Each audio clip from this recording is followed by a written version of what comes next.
Саламатсыңарбы, урматтуу студенттер. Бүгүн биз силер менен кезектеги лекциябызды баштайбыз. Бүгүнкү лекциянын темасы жарым өткөргүчтөр, диоддун вольтампердик мүнөздөмөсү, стаблитрондор. Бүгүнкү лекциядан силер материалдардын электрдик өткөрүмдүүлүгүн, алардын негизги касиеттерин түшүнөсүңөр жана аларды айырмалайсыңар. Жарым өткөргүчтөр, N жана P тибиндеги жарым өткөргүчтөрдүн түзүлүшү жана алардын айырмачылыктарын билесиңер. Жарым өткөргүчтөгү заряддарды алып жүрүүчүлөрдү айырмалайсыңар. Диоддун иштөө принцибин түшүндүрүп, вольтампердик мүнөздөмөсүн талдай аласыңар. Стаблитрондор жөнүндө билесиңер. Өткөргүчтөр, жарым өткөргүчтөр, диэлектриктер менен сөз кылганда биз материалдын электрдик өткөрүмдүүлүгү жөнүндө сөз кылабыз да. Булар бири-биринен ошол электрдик өткөрүмдүүлүгү менен айырмаланышат. Мисалы үчүн, Менделеевдин мезгилдик системасындагы катар номер бул атомдун ичиндеги заряддын санын көрсөтөт. Мисалы үчүн, Менделеевдин мезгилдик системасындагы үчүнчү элемент литийди карай турган болсок, литийдин ядросунда 3 протон, айланасында 3 электрон айланып жүрөт жана нейтрон ядрода бар. Мынакей ошол атомдук түзүлүштөрү менен материалдардын электрдик өткөрүмдүүлүгү айырмаланат. Өткөргүчтөрдө кандай болот? Өткөргүчтөргө негизинен металлдар кирет. Металлдардагы заряддарды алып жүрүүчүлөр болуп, эркин электрондор эсептелишет. Эркин электрондордун пайда болуу табиятына кайрыла турган болсок, бардык металлдар да электрондук түзүлүшүн карай турган болсок, алардын сырткы катмарында 4төн электрон бар экендигин көрүүгө болот. Мына сүрөттө көрүнүп турат. Ошол 4төн аз электрондор бош орундарды пайда кылат дагы. Ал жерде, то есть атом менен байланышкан 2ден электрон турат, анан кийин анын ичинде эркин электрондор кыймылда жүрөт.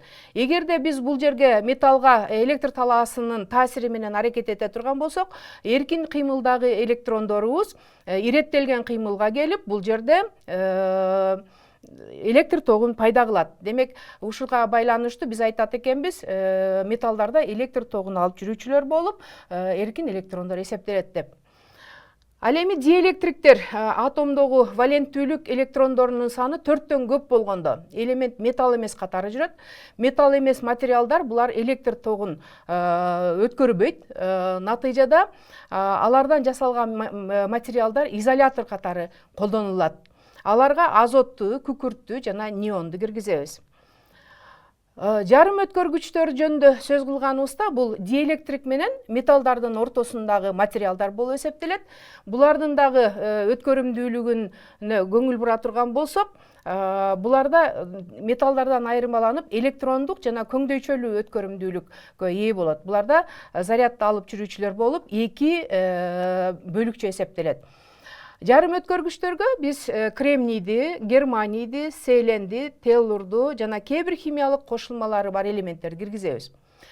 Идеалдуу түрдө биздин жарым өткөргүчтөр төмөнкү температурада электр тогун өткөрбөйт. Демек, ушул жерден биз айтып кетет экенбиз, электр тогун өткөрүш үчүн биз аларга сырттан таасир этип, температураны жогорулатып, же болбосо нурдантып, же болбосо электр талаасынын таасири менен жарым өткөргүчтөрдөгү электр тогун пайда кылсак болот экен. Демек, бул жерден биз жарым өткөргүч дегендин дагы аныктамасын бере кетсек, жарым өткөргүч деген бул заряддарды, электр тогун жакшы да өткөрбөгөн, таптакыр өткөрбөй да койбогон материалдарды биз жарым өткөргүчтөр деп айтат экенбиз. Жарым өткөргүчтөрдүн өткөрүмдүүлүгүн жогорулатуу үчүн биз анын атомунун составына кошулмаларды кошуу менен ишке ашырабыз. Мисалы үчүн, биз кремнийдин кристаллын ала турган турган болсок, кремнийде коваленттик байланыш, мында сырткы катмарындагы электрондор жуптар менен жайгашкан. Мына ушул кремнийдин курамына биз кошулмаларды кошо турган болсок, 5 валенттүү мышьякты кошкон учурда биздин өткөрүмдүүлүгүбүз жарым өткөргүчтөгү электрондук өткөрүмдүүлүк айланат. Натыйжада эркин электрондордун саны көп болот. Себеби дегенде мышьяк бул 5 валенттүү элемент. Коваленттик байланышка түшкөндө 4төн электрондор коваленттик байланышты түзөт дагы, бирден электрондор эмне болуп калат экен, бошоп электр талаасынын таасири менен бул жерде жарым өткөргүчтө электрондук өткөрүмдүүлүк ишке ашат экен. Буну N тибиндеги өткөрүмдүүлүк деп айтабыз. P тибиндеги өткөрүмдүүлүгү бар жарым өткөргүчтү алуу үчүн анын сырткы катмарында 3 электрону бар элементти индийди кошобуз. Мында өзүңөр көрүп тургандай, индий дагы коваленттик байланышты түзүүдө бир бош орун пайда болуп калат да, көңдөйчө пайда болот экен. Демек, мындай кошулмалуу өткөрүмдүүлүктү биз P тибиндеги өткөрүмдүүлүк деп айтабыз. Эми өткөрүмдүүлүк жөнүндө сөз кылып аткандыктан, биз жарым өткөргүчтөрдөгү токтун тыгыздыгы жөнүндө дагы сөз кыла кетели. Жарым өткөргүчтөгү токтун тыгыздыгы G тамгасы менен белгиленет дагы. Ар бир учур үчүн жазып кетсек, N тиби үчүн барабар QN көбөйтүлгөн мю N жана E.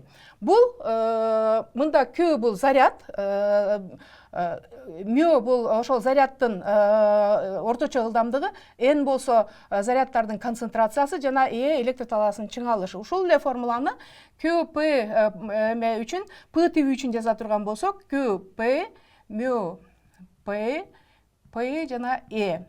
Жарым өткөргүчтөрдүн контагын алган учурда ал жерде электрондук жана көңдөйчөлүү өткөрүмдүүлүк пайда болот дагы, дрейфтик ток пайда болот. Дрейфтик токту карап атканыбызда биз ал жерде салыштырмалуу өткөрүмдүүлүк жөнүндө сөз кылабыз.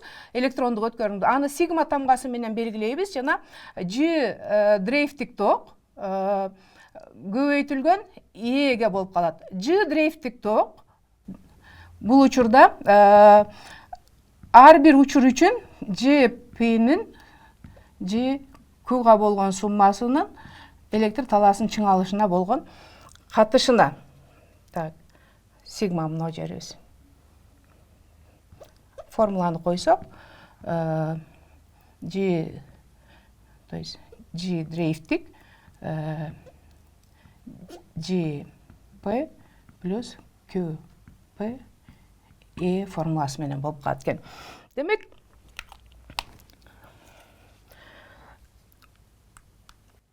мынакей биз ошол жарым өткөргүчтөрдүн эки контагынан алынган жарым өткөргүчтүү диоддун мисалын карап көрсөк болот. Азыркы биз айтып аткан нерсе тиги оң электрондор менен, то есть тиги оң зарядталган көңдөйчөлөр менен электрондордун агымы пайда болот экен дагы. Бул жерде PN өтүүсү болот. Бул принципти биз жарым өткөргүчтүү диоддун эмесинде, иштөө принцибинде колдонобуз. Аноддо оң зарядталган бөлүкчөлөр, ал эми катоддо терс зарядталган бөлүкчөлөр турат. Ал эми диоддун типтери боюнча мынакей бул жерден көрүп турасыңар. Ошондой эле диодко биз мүнөздөмө бериш үчүн анын вольт-ампердик мүнөздөмөсүнө көңүл бурабыз. Вольт-ампердик мүнөздөмө деген чыңалуунун ток күчүнөн болгон көз карандылыгы, то есть диоддон өтүп аткан токтун күчү эмнеден көз каранды, чыңалуудан көз каранды экендигин көрөбүз. Диоддун негизги иштөө принциби бул токту түзөтүп берет. Ошондой эле диоддун тескериси, бул тескери өтүүнү пайда кылган приборлор, булар стабилитрондор. Алар электр чынжырындагы чыңалууну турактуу кармап туруучу түзүлүш болуп эсептелет. Диоддун, стабилитрондун электрондук схематикалык белгилениши бул жерде көрсөтүлгөн.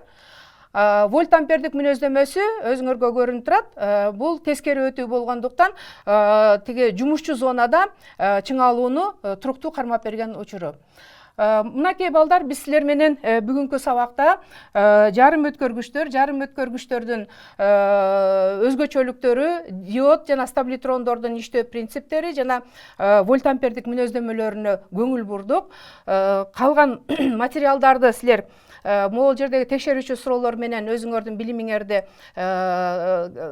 материалдардан издеп толуктагыла, конспекттерди түзгүлө. Сабагыбыз ушуну менен аяктады. Саламатта калгыла.